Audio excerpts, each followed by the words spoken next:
Hello, dear friends. Thank you for being here. Thank you for your time. Thank you for being on time, guys. And just be very welcome to this workshop. If you're coming in, please come find your seat. And thank you, guys, for being here today.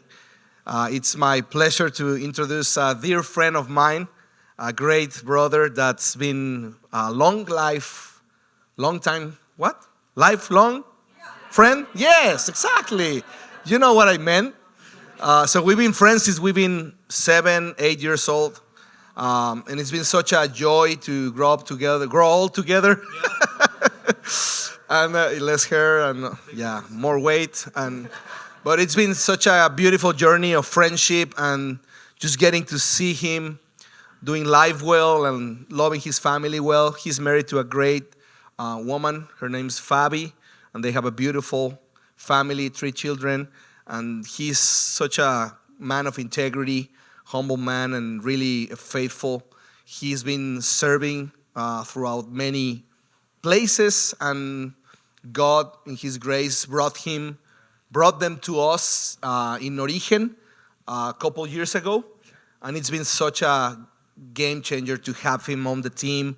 Humberto is a full-time elder in the church, and it's been a blessing in the way he sees leadership, the way he frames family and leadership. So seriously, it's been a huge blessing to have a man of his stature and his giftedness in the mix, and it's also the one that makes life more enjoyable and more fun.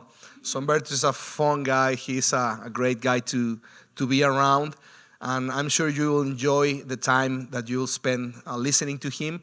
It's a good investment. So you've chosen a very good workshop. So he's also the no expectations, but really good. He's also the leader of Alpha in Mexico. Alpha.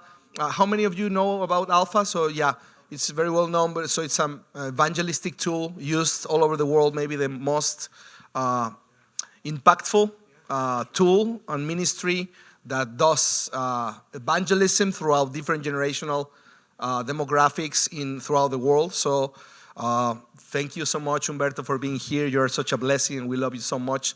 So let's just be open and ready. And in the end, we'll open the time for questions.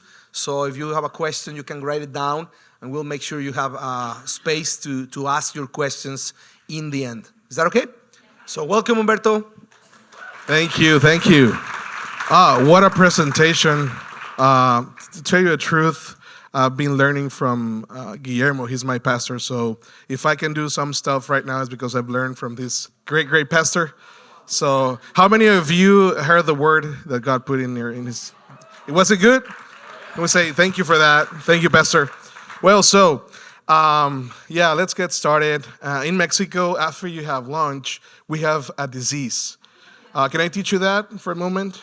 Then we'll go back to the workshop, I promise. We call it the curse of the pig.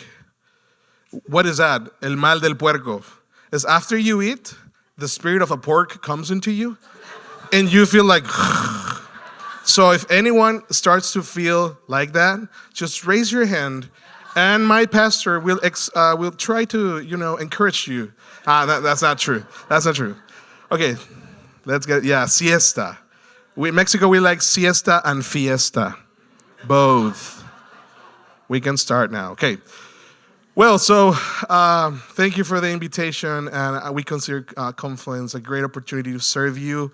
We don't have all the answers. We're still learning. But if we don't have any answer, here's Guillermo. You can go to him.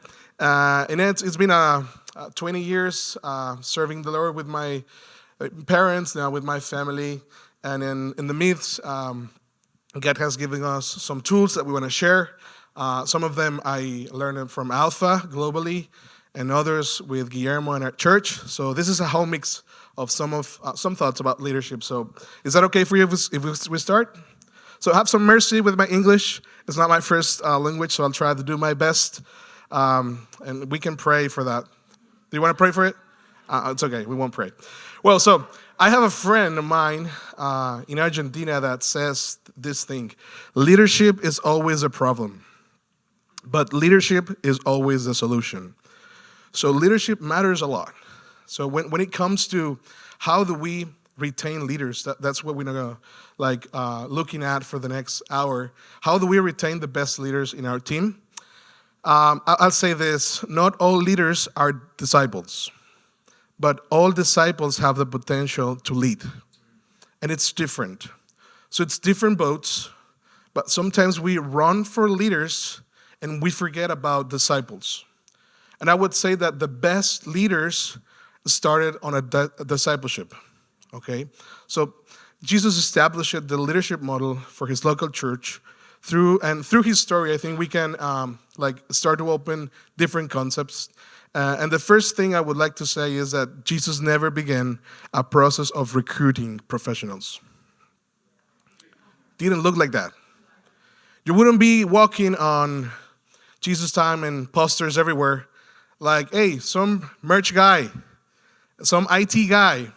Actually, he recruited ordinary people who were available to become a family. And later, they will change the world. So he did not look for the best. He looked for the willing to follow him. You can think on Peter.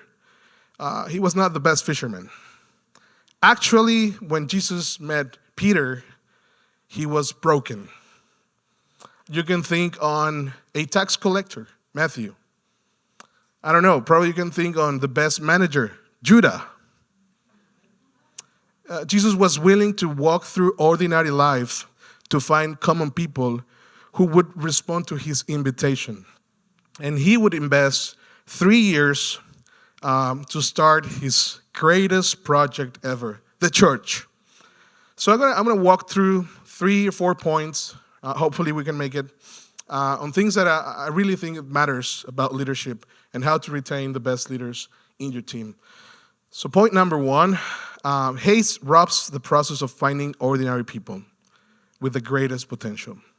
And I think that it's much easier to hire people than to form leaders.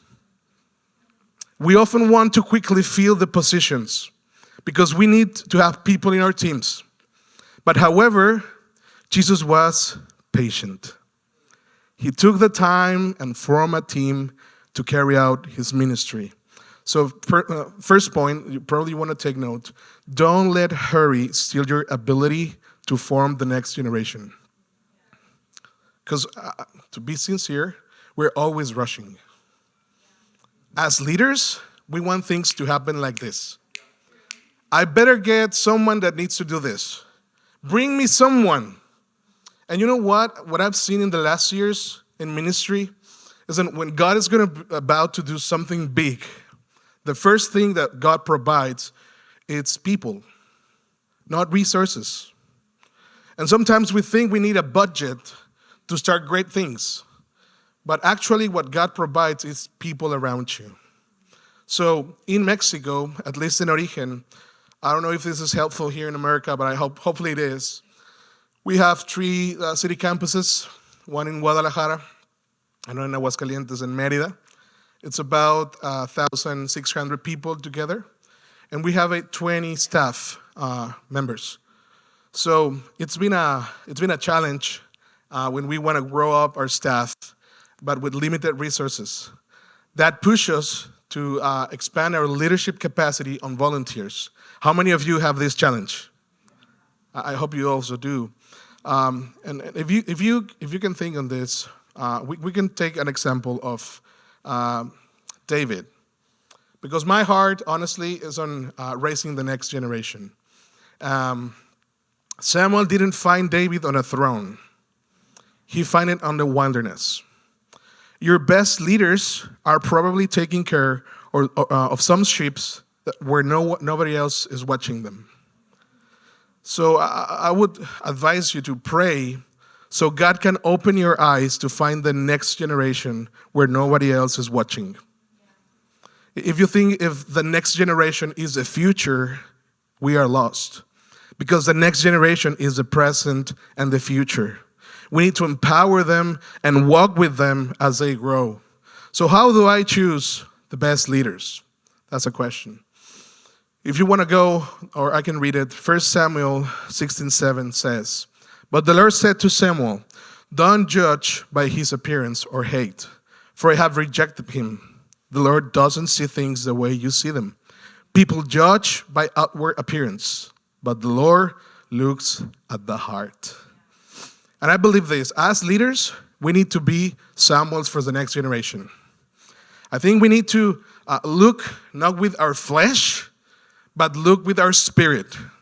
Where is God raising people that is hidden being faithfully with the ships?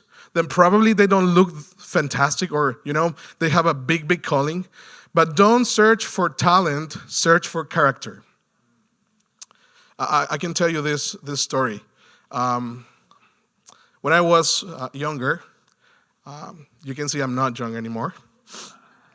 I look like a 20, but I'm 40. It was not a joke. Sorry.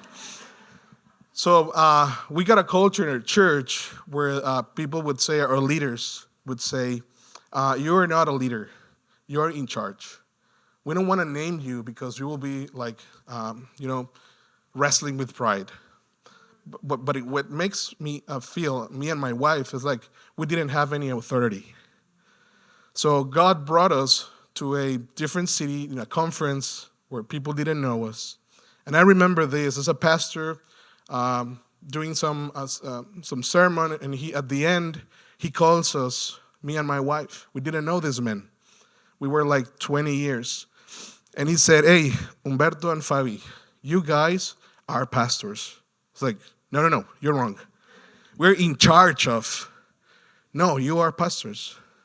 And he delivered a word from the Spirit. And he said this: You're taking in charge of 10 ships. But if you're faithful, you will be in charge of 100.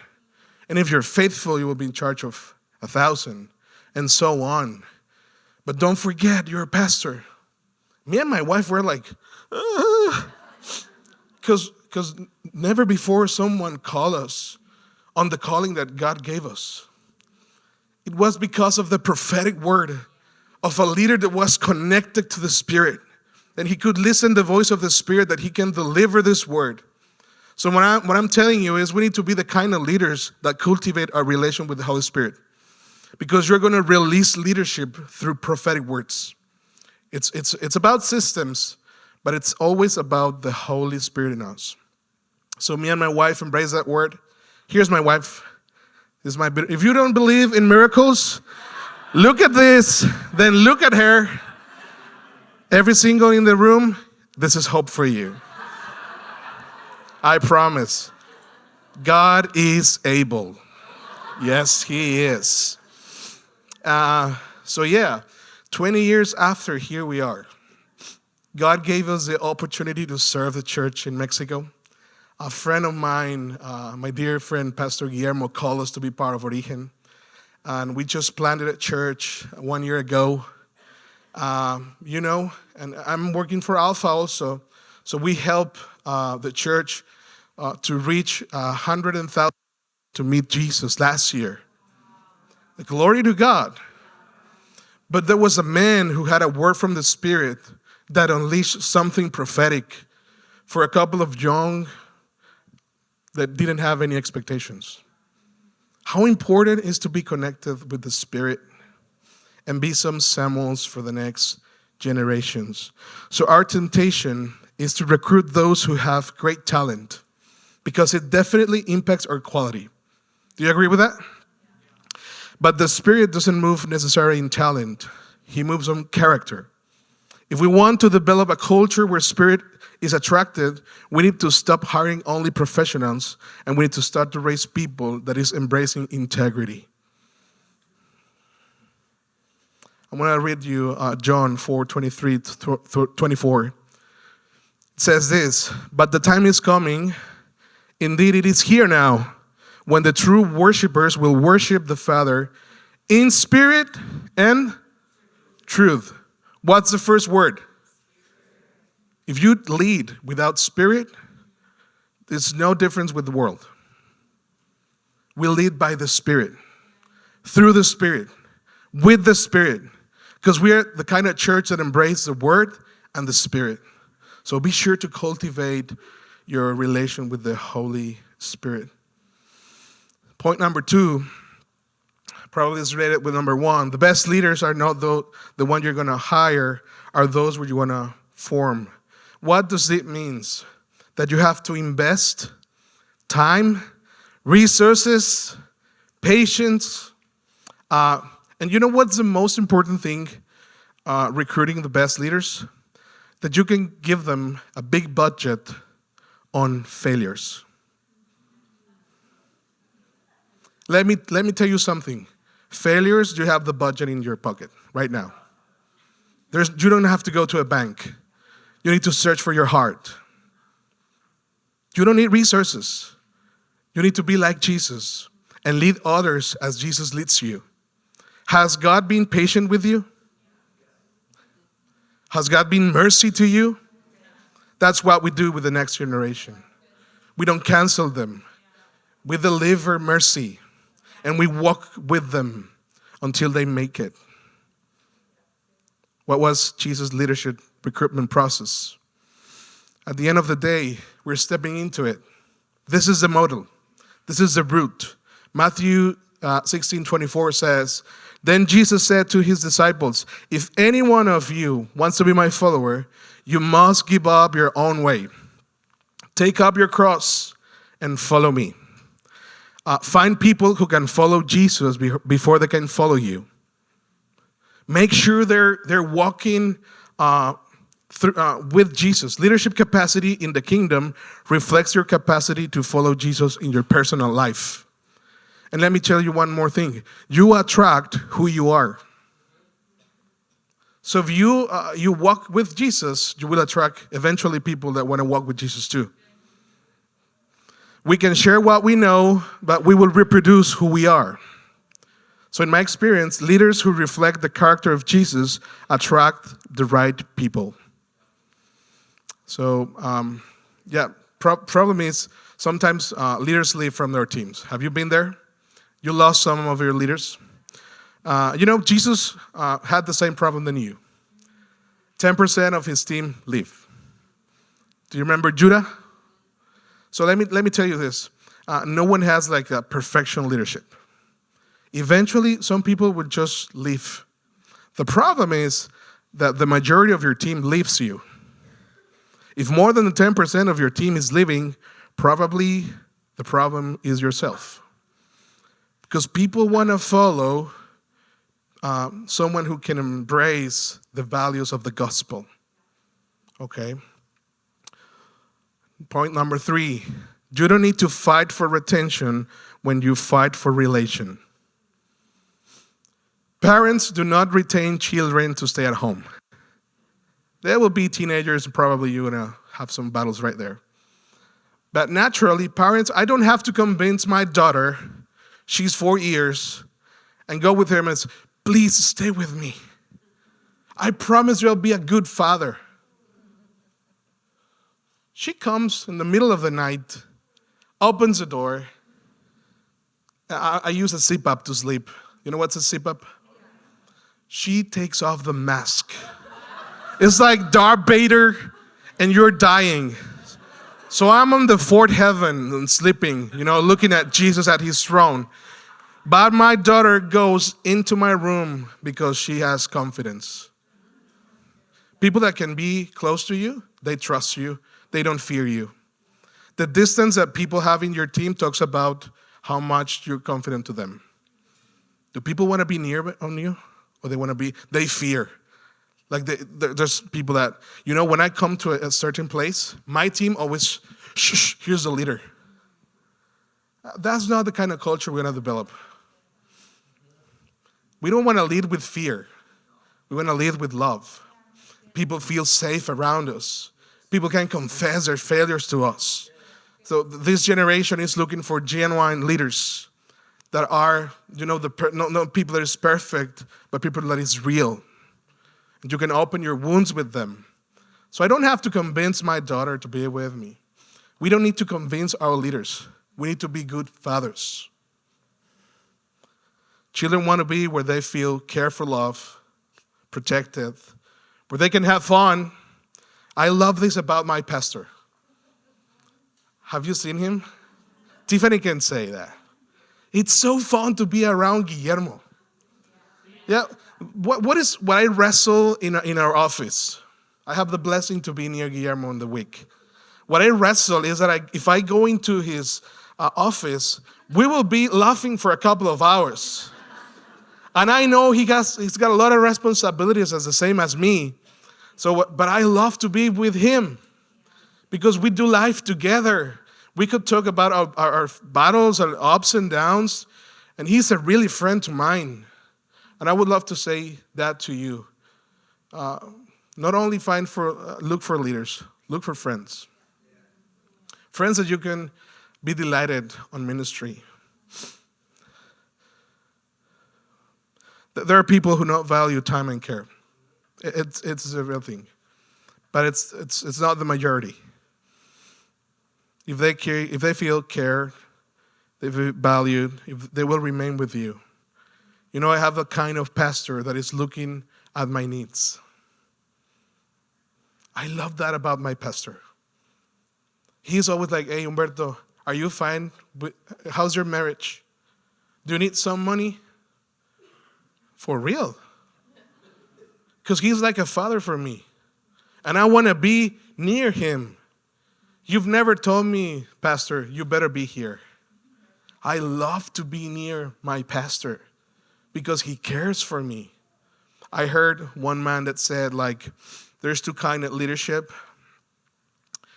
I think it's Craig Rochelle. And he said, what's the name of the birds in the sea? The seagulls. And he said, when the seagull goes nearby the coast, you better run. Because they're going to... I won't say the word. But if you have some salad with ranch, there you go. So if you see a seagull, you would have to run because you know what's coming. The other bird is the eagle. When the eagle goes to the nest, the little birds know they're going to be on the eagle's shoulders and wings, and they will fly high. Suddenly, they will be dropped, and they will be again taken up. And it's going to be painful, but it's going to be good. And you don't want to be the kind of leader that when you go to a certain place, people will run out from you. Because you're always just complaining. That sometimes that happens to me. Because we tend to want to have perfection and, excellence. But always be patient. Always love your team. Speak to them not only about the church, but about your family, your marriage. So point number 4, we do not form teamworks. We form a family with eternal purpose. 12:46-50 says this. The true family of Jesus. As Jesus was speaking to the crowd, his mother and brothers stood outside asking to speak to him. Someone told Jesus, your mother and your brother are standing outside and they want to speak to you. Jesus asked, who's my mother? This is Jesus.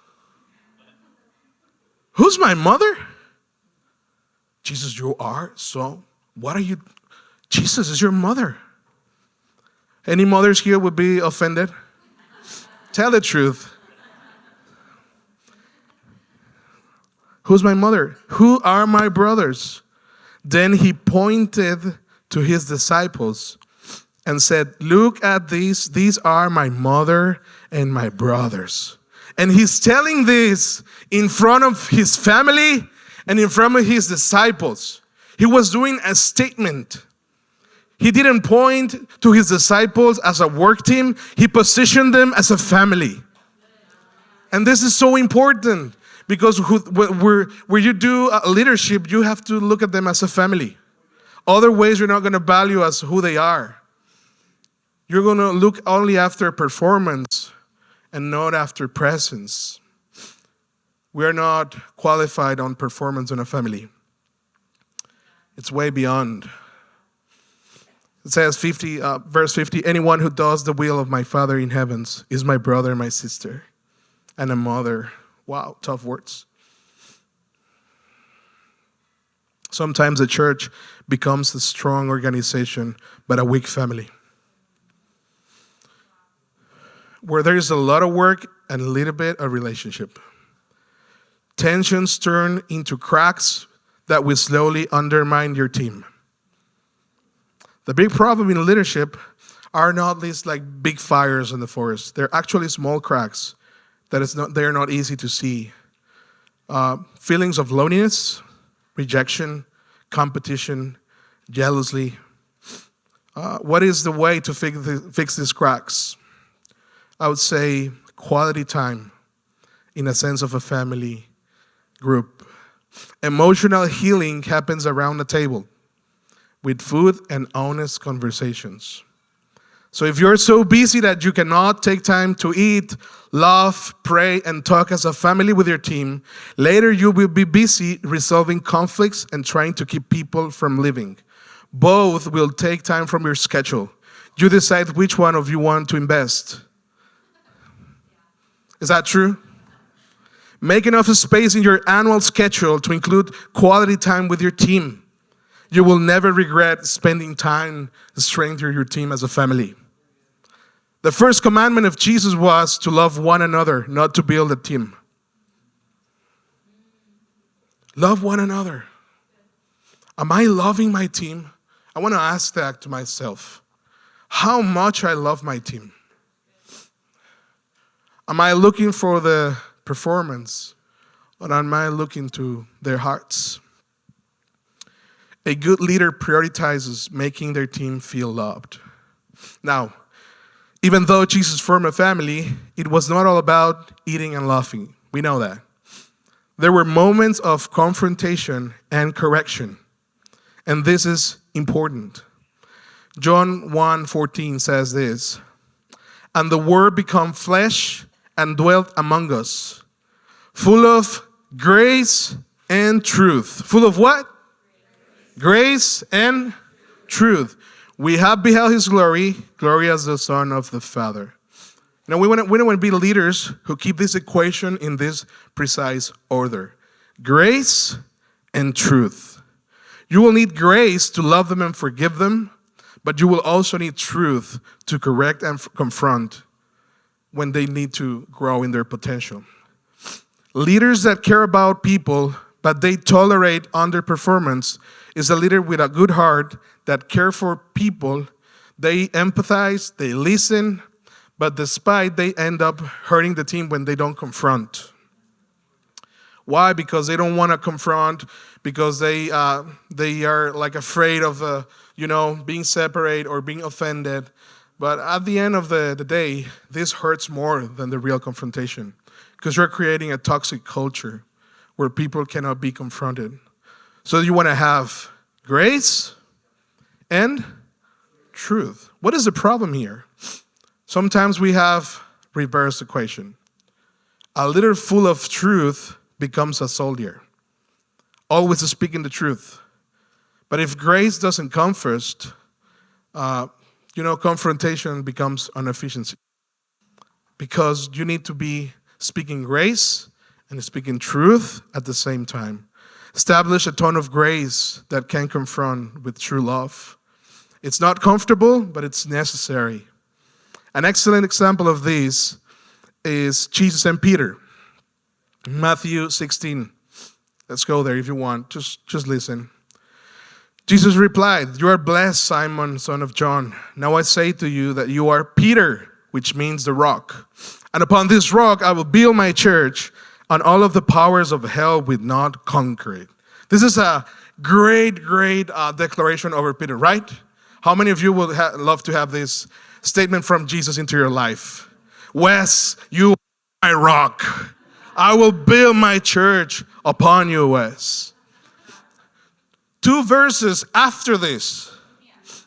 But Peter took him aside and began to rebuke him. Rebuke Jesus is a bad idea. Jesus turned to Peter and said, "Get away from me, Satan. You're a dangerous trap to me. What? What does Jesus do here?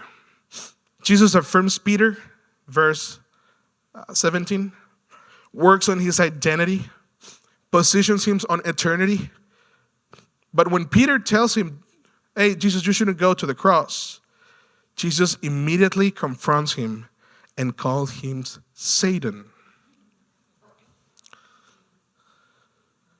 I mean, he didn't say like, that was not correct, Peter. We should talk. What was the word? Satan. Jesus calling you the enemy. Like, Jesus, you lost your patience. What is going on here? Isn't this weird? Jesus calling Satan Peter, prophesying, and then saying, you're the demon. What happened here? Let's go 3 years before. 3 years before, Jesus encountered Peter totally broken in a boat. Jesus had already provided. Jesus called Peter out of the boat in the Sea of Galilee. Jesus protected him. He cared about him. In the boat, he helped him. In the boat, he provided. He affirms him. And afterwards, 3 years later, he has the kind of relation that he can confront Peter and at his face say, you are Satan to me. What kind of relation did Jesus develop with Peter that Peter didn't run away from Jesus at the moment? He felt love. He felt protected. He didn't saw Jesus as a military. He saw Jesus as a father. When we develop relations, we don't have to fight for retention. And we can confront people directly when they know we care for us. The problem is, if we don't have a relation, confrontation feels so hard. So we need to develop with time, invest at least 3 years, I don't know. Because rising up, your best leaders will begin sitting with them at a table, being attentive to their needs, praying for them, letting them feel your closeness, being there in the worst moments. And after you've done this, you can confront them deeply and probably call them Satan.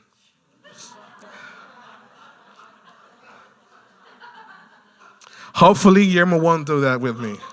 But I'm ready. You can bring it. Now, Jesus did not call him Satan for lacking of faith because he didn't have fish. Jesus did not call him Satan because he couldn't go up in the water. He confronted him in something that would divert his eternal purpose. Deep confrontation will take you into deep relationship. And you know, culture is everything you allow, and it's everything you don't confront. Now, the question here it is, did Jesus retain Peter?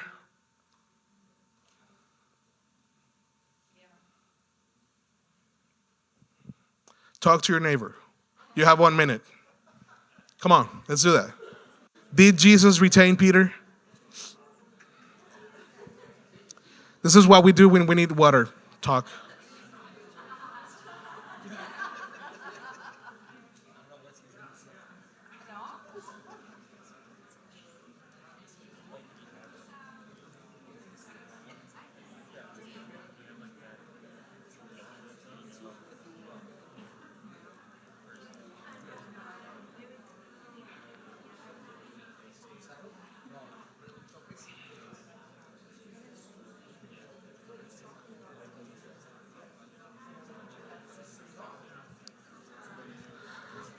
Ten seconds.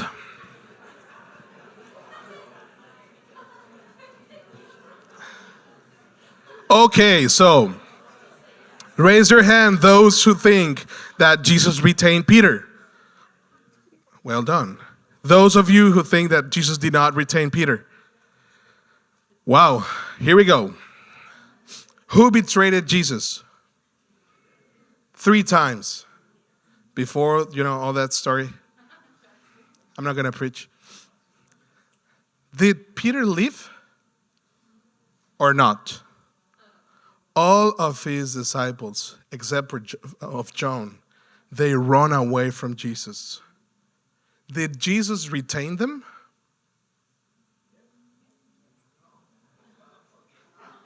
No.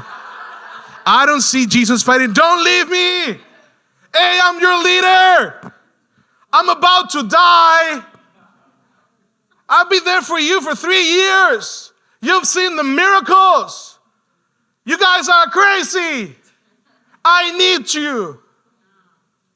What did Jesus do?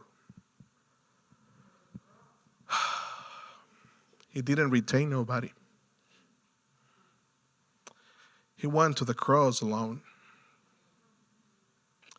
The best leaders take the curse and are ready to die for their best leaders. And they solve the problems, and they are ready to give another opportunity for those who run. Did Jesus retain someone? This is tricky, right? I love putting tension. Your faces are so cool. What happened after the cross? This is the retention process of Jesus. Jesus resurrected. He was betrayed. And he goes directly to the beach. And he goes to 7-Eleven for a big salmon. In Mexico, our Mexican version says tacos of salmon. Jesus prepared a good meal for them in the beach after being betrayed. And I have a party for you guys. Remember the way we encounter? It wasn't a table with food. We can encounter again like this. Doesn't matter that you are unfaithful. I'm always faithful. What happened with Peter is, what is the question that Jesus brought to Peter? Why did you betray me, Peter? What a bad fisherman you are. You know what? Why did you not catching fishes? Because you leave me. I've been tempted to do that with people that goes from my team. Like, you know why you're sick? You leave me. I have the anointing. Of course not. Jesus went to a table, prepared a meal, an encounter with them to remember that he is the most ever loved God they ever knew. That he was preparing a table of mercy, an opportunity, and entrust them again. What Jesus do in the boat with Peter after having a meal, that's just interesting. Jesus didn't say, okay, after we do things all right, you can eat. First you eat. This is not about performance. It's about relation. We eat. We talk together. And then the question is, do you love me? What is God telling to Peter? I love you so much. This is not about performance. I died for you. So what does Jesus answers to Peter? Do you love me? He says 3 times, of course you know I love you. And what did Jesus say? Go back to your purpose. And Peter, after that, he becomes the best preacher ever. Did Jesus retain Peter? Or he inspired him? You don't need to convince no one when you have a strong relation with your team.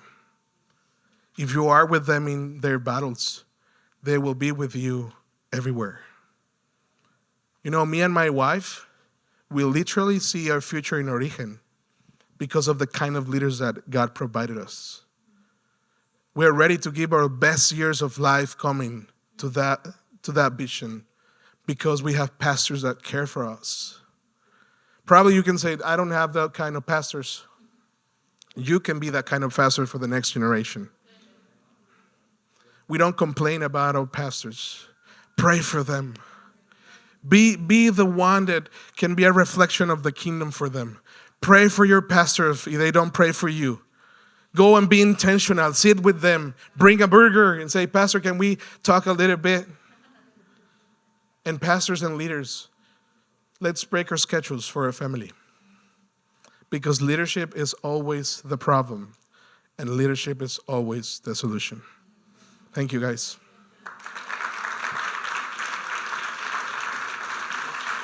So I hope this can be something to help.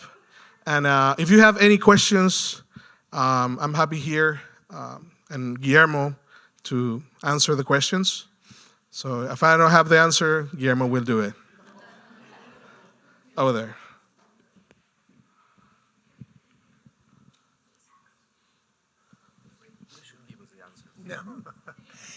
As the church grows and things come into place like policies, procedures, performance reviews, the staff gets bigger, how do you continue to maintain a family feel to it all in that situation? What a great question. So as in our case, we do have some professionals that we need to, as the organization grows. There are the minors, but who leads them, they are leaders. We develop leaders that lead others. So someone that is outside from our organization wouldn't be having like big leadership. They're under someone that can, walk with them. But I guess our pastor Guillermo can also add. I don't know, Pastor, if you want to say something about it. Well, I think that that's something we need to contend for. We need to be very intentional and finding times and moments and rhythms to still connect and being tables. And I think the way we frame conversations also very helpful. The rhythms in staff, like do we have a time to pray together or a time for connecting, asking about personal situations. The way we steward friendship and family would definitely produce a nicer and smoother environment to speak truth. So I would say, like, if we start with grace, we start with love, there's always room for truth. So we are not neglecting the fact that sometimes there is the need to speak difficult things, to be very honest about performance. And there are some other life situations that people might be going through that might need to be addressed, but also like not neglecting the fact that we are family and that we are brothers and sisters. So I think that's the big tension that we have always been having to navigate. So it's always both ends. And regardless of the growth, I think we need to find spaces for tables and friendship and questions and go deep into personal and friendship. And that would definitely create a better environment for speaking truth and addressing situations about business, performance, strategy, and all that, which is super necessary and very important. Rick, thank you. Yeah, thank you. Any other question back there? In Spanish. We can do it in Spanish and English. Quería saber qué es el proceso que ustedes tienen para una persona que viene a la iglesia que tiene mucho talento, pero todavía no conocen su carácter, que viene y dice, yo puedo tocar la guitarra, yo soy artista, yo puedo predicar. So what I said is, what do you do with someone who shows up at your church, and we've all been in this situation, who is clearly extremely talented and says, I can lead worship, I can preach, here's my resume, but we don't yet know their character. What's Origen's process for that? So what we do is we prove character. We would never put anyone who says he's great. We say, we believe you can have this potential. Can you help us in parking? I want to see if you want a platform or you want to serve a church. And those who say, yes, I'm here. I can preach, but we can go parking. That's something you can see over there. So the Bible says that those who are faithful in the less, you can put them into something greater. So what we do is we test hearts. And of course, there's been people that come to our church as a gift who have developed years and years, as my wife and I. And in that case, Guillermo was like, okay, go and do your stuff in parking, because we have a deep relation years ago. So when that case happens, it's different. But we have a process, and we have mentors, and there is a path helping the volunteers to grow up. Do people get disgruntled when they're kept there? Like, how does that work? Yeah, sometimes, people, they feel offended. For example, we have, ¿cómo se dice? When you're going to go to the worship team, what's the word for that, Guillermo? Try. Yeah, try. And we say like, hey, this was not bad, but you need to work. And while you get to this point, you can help us right here. And people would say, oh no, why you don't recognize my talent? And they feel offended, but it happens, So we try to help them, but yeah, eventually people can get offended because of this. And there's where you can see the heart. Because even though people are good, sometimes we say, hey, we have enough singers, and you sing very well. But the need of the church is right now kids. So if a need feels so small for you, leadership feels so big for you also. So we don't serve because we serve because of the needs of the church. So that's kind of a filter. Was that helpful? Yeah, absolutely. Any other questions back there?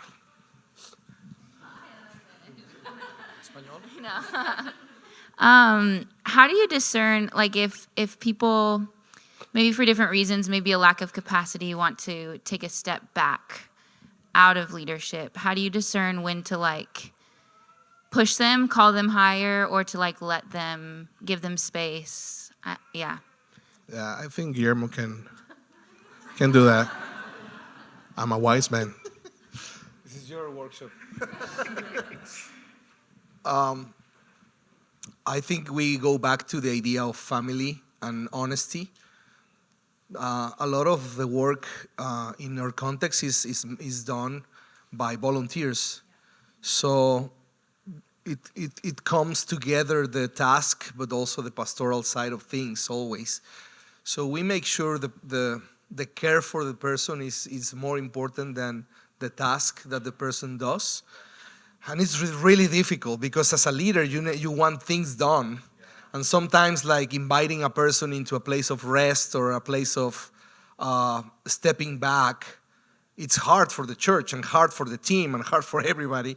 But sometimes this is the healthy way of assessing something and caring for the person is always the best way to go, always. It's the best way to win.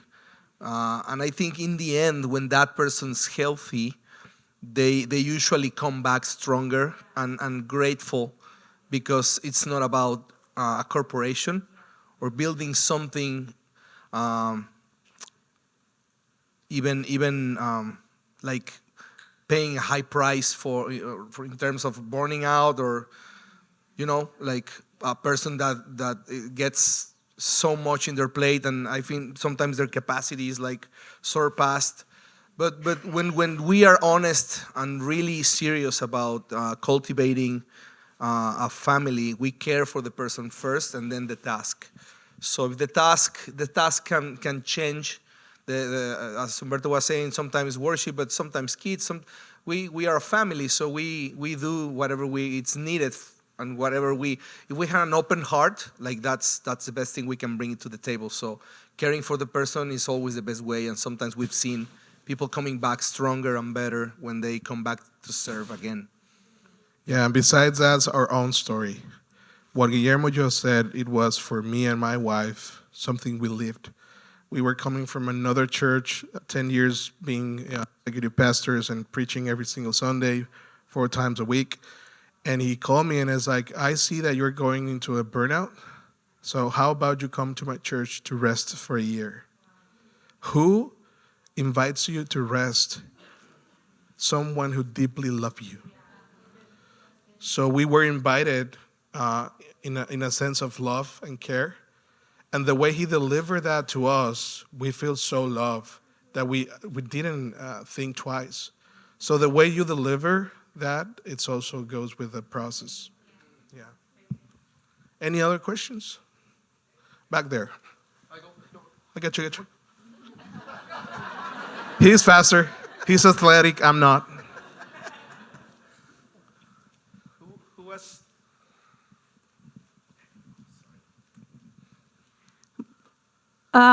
Por ejemplo, si una iglesia es una iglesia muy joven y no tienes liderazgo establecido, ¿cuál sería tu consejo para si tenemos yo precio que es familia?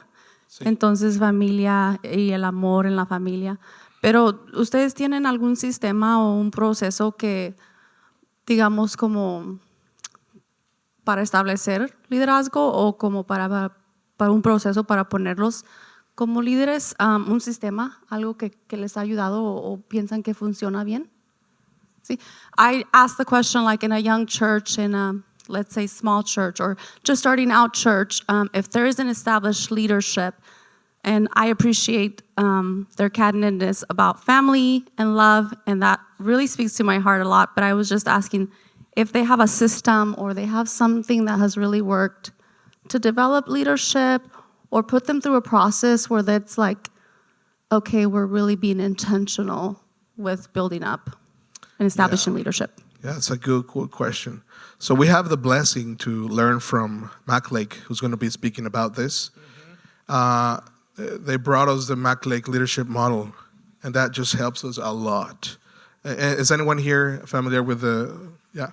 So what we do is we want to have a strong team that is close to us. It doesn't matter if it's 5, 3, 10, but we are intentional in sharing our values and sharing and spending time together to understand what we are doing and what we want to be reproduced. So, for example, we just planted Aguascalientes, Origen Aguascalientes, out of a marriage couple. So those were our leaders. So we work closely to them, and we first invest in them a lot of time, my wife and I, the pastors, to be sure that the DNA of our church is in them. Then they will reproduce this DNA in another 2, and then in 10 and 20.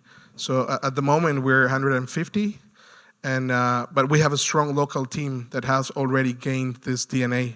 So if you work in their small team and they are really close to you, eventually they will reproduce the same for others. I don't know if you want to add something else, Pastor.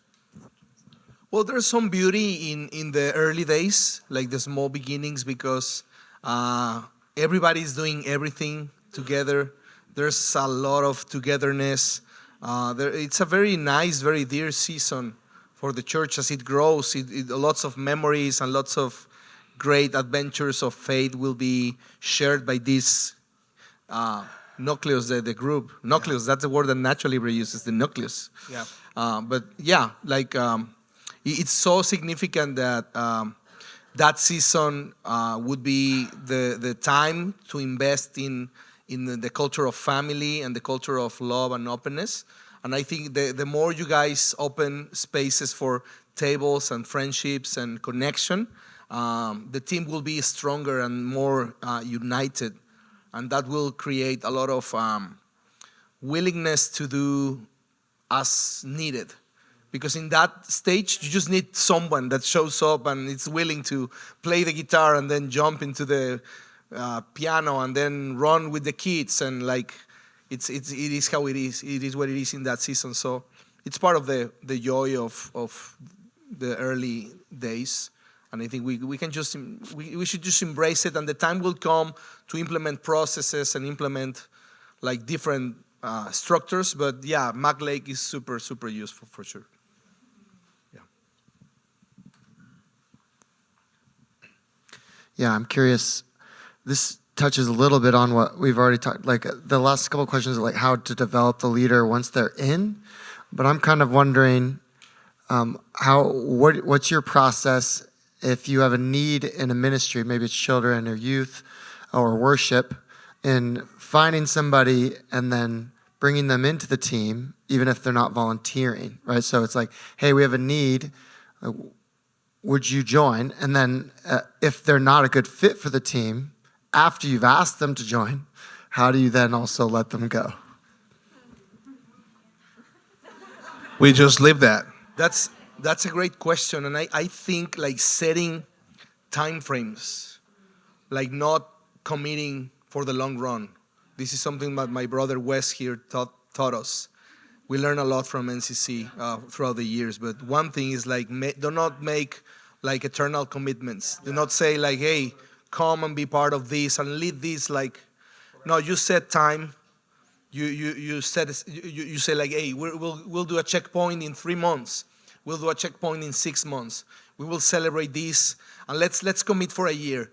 And what about if we just set an exit point in 6 months, and we talk this through, so that way you don't commit forever. And it's really important that we are not attached, and we create a culture and not being attached to a position, but that we are more celebrated to be part of the family, of the church family, so that our role can always change. Tomorrow we will be leading something else.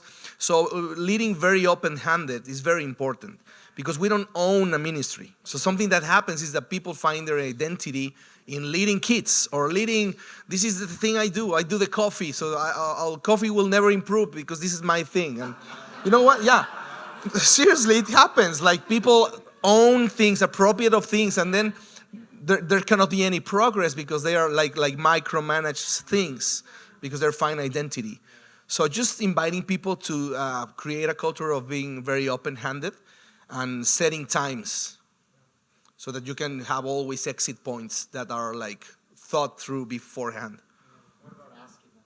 What about what? Bringing them in. So let's say you let them go. How do you bring them in? You need to be very straightforward in inviting people. I think sometimes we lack boldness in terms of, I don't know what he's going to say, or I would feel not very secure that he might like this. But something I've learned from our friend Dylan Neely, he's the champion of asking things. He never leaves something without asking. So he would ask people, and he gets so much favor because he goes and asks and gets what he wants. It's awesome. I need to learn more from him. But I think we need the courage to go and ask, pray for it, and believe God will provide. And sometimes we don't get because we don't ask. So we should be bold enough to go and say like, hey, would you join us? Would you come and do this for us? I think there's a very great message from Terry Virgo that says, come with us, we'll do you good, about New Frontiers. So there's this invitation that you come and you will bless us, but also we'll do you good. So there's this two-way street in inviting people into our culture, into our ministry, into our church to serve. Yeah. Do we have one more question? Yeah.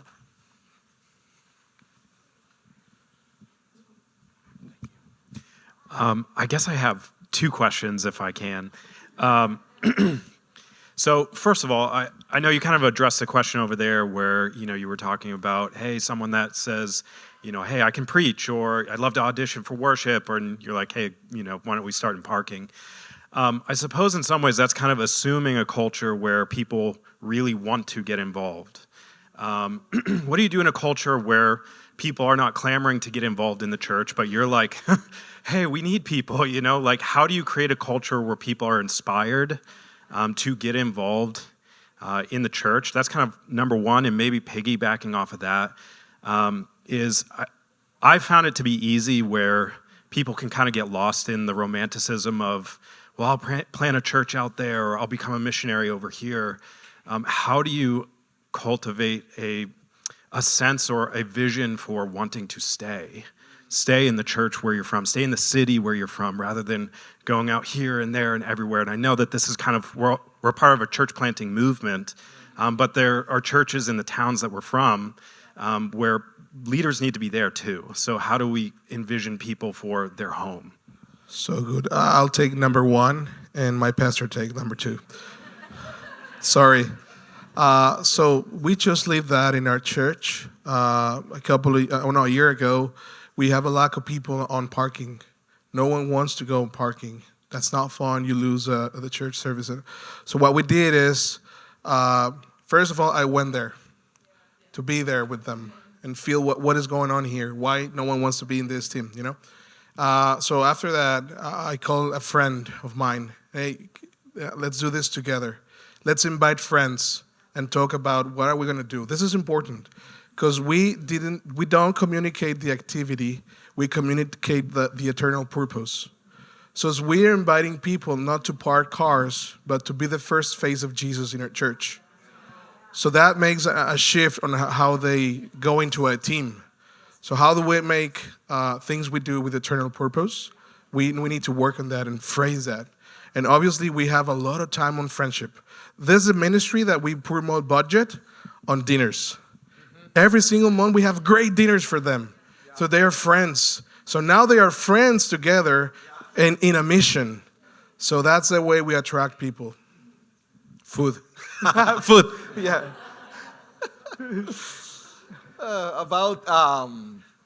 About the other question of leaders being retained in a church or invited to stay, I would encourage a lot of apostolic insight. So we are blessed to be an apostolic family, and there's a very gifted team like Brian, Travis, Bo. Like these guys really bless us. So I would encourage the church or the team to reach out to their leader, their apostolic leader, and to bring this to their attention and say like, hey, there's this family, this couple that are praying and they really have a desire for church planting. In Confluence, we have a process, a church planting training assessment. We have a process that can be, you can walk through this process and evaluations. Actually, Rick Hain is very involved in this. And so this process is super helpful to see the strengths and weaknesses in a person that's interested in church planting. And there's a whole journey that the Confluence as a whole has to take these people towards the process of planting. But also, the apostolic team would have conversations with the eldership team and actually trying to figure this out. Is this a good moment? Is this healthy? Is this the right time? Or should we strengthen the core team before sending out people? So these kind of conversations, I would invite apostolic wisdom into the eldership team. So that's what I would encourage.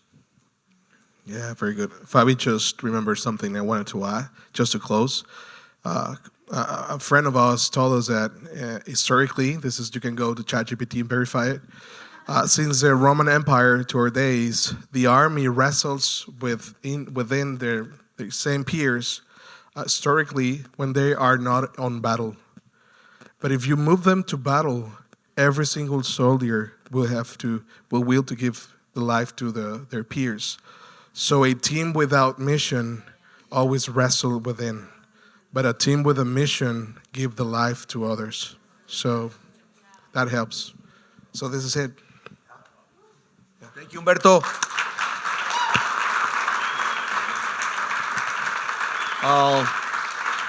Thank you, Humberto. You are such a blessing, and you blessed us. How many of you guys were blessed by this time? Yeah, so good. Really good, bro. Thank you so much. So guys, I hope you can get a little break. We are going to meet at 3:45. We're going to begin our prayer time. So I just invite you to be on time, be ready. There are so many exciting things to be praying for. So just go, get refreshed, and see you in a few minutes in the main room. Thank you.